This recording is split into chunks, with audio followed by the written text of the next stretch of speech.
Oke Wak, sekarang kita lanjut lagi ke kisah hantu kereta Manggarai ini, di mana kisah ini dialami oleh Wawa kita bertahun-tahun yang lalu ketika dia masih duduk di bangku SMA. Nah pada saat itu Wawa kita ini nggak sendirian. Dia dan teman-temannya mengalami kejadian menyeramkan ketika naik kereta dari stasiun Manggarai. Nah pada saat itu mereka ini sedang dalam perjalanan menuju ke Bogor Wak. Tapi tanpa sadar ternyata mereka salah naik kereta. Kalian tahu, mereka malah naik kereta goib hingga tersesat dan sempat dinyatakan menghilang. Kok bisa Nadia? Aku nggak mau banyak-banyak kali spoiler, jadi tanpa berlama-lama langsung masuk aja lah ke ceritanya ya. Check it out. Ini epic cerita ini, betul aja Wak.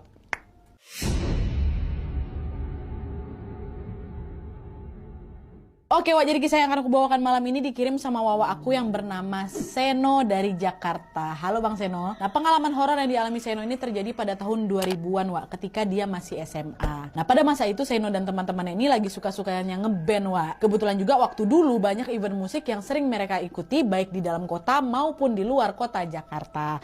Nah kebetulan juga semua anggota bandnya Seno ini seumuran Wak, dan sama-sama masih SMA nih. Ada namanya Garil, Bintang, Dendi, Andriko, dan juga Hulki. Totalnya berenam nih sama Reno kan. Reno pula Seno. Nah pada suatu hari Wak, band Seno ini dapat jadwal manggung di Bogor tapi. Dan kebetulan pula pada saat itu waktunya sudah mendekati ujian sekolah. Kira-kira sekitar 2 minggu sebelum UAS gitulah Wak. Nah disitu Seno mikir kalau mereka izin untuk manggung ke Bogor, pasti orang tua mereka nggak bolehin lah. Orang udah mau UAS malah manggung-manggung Glenn gitu ya kan. Tapi karena pada saat SMA itu bisa dibilang mereka agak bandel Wak, mereka pun akhirnya memilih untuk tetap nekat berangkat ke Bogor nih. Nah supaya nggak kena marah sama orang tuanya, Seno dan teman-teman bandnya pun mulai mencari cara untuk bisa ke Bogor tanpa ketahuan. Jadi berangkat itu diam-diam tanpa izin gitu loh Wak. Awalnya pada saat itu mereka mikir ya udahlah kita berangkat bawa mobil aja. Tapi kalau misalnya kita bawa mobil Wak, rame-rame pula kemungkinan besar orang tua kita curiga lah. Kok jemput si Reno, kok jemput si Enrico, kok jemput si Bintang. Ada mereka berdua mau ngeband Glenn nih. Pasti kayak gitu kata orang tua mereka. Akhirnya apa? Mereka pun sepakat untuk naik kendaraan umum menggunakan KRL. Dan supaya orang tua mereka nggak curiga Wak, mereka ini izinnya mau pergi belajar kelompok. Tapi mungkin nanti kemalaman, jadi mungkin kami nginap lah di rumah siapa gitu. Soalnya manggungnya juga besok harinya Wak, dah kan?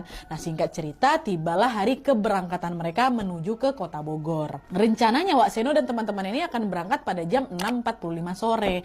Tapi tanpa diduga-duga pada saat itu Hulki mendadak ada acara. Hulki waktu itu diajak sama papanya pergi melayat ke rumah saudara mereka yang lokasinya lumayan jauh. Nah di situ Seno udah mulai khawatir nih, karena kemungkinan Hulki ini akan lama di tempat layatan itu. Nggak mungkin waktu udah datang langsung pulang ya kan. Ditambah lagi dengan waktu tempuh perjalanan yang tentunya tidak sebentar. Sambil harap-harap cemas nih, Seno pun menghubungi Hulki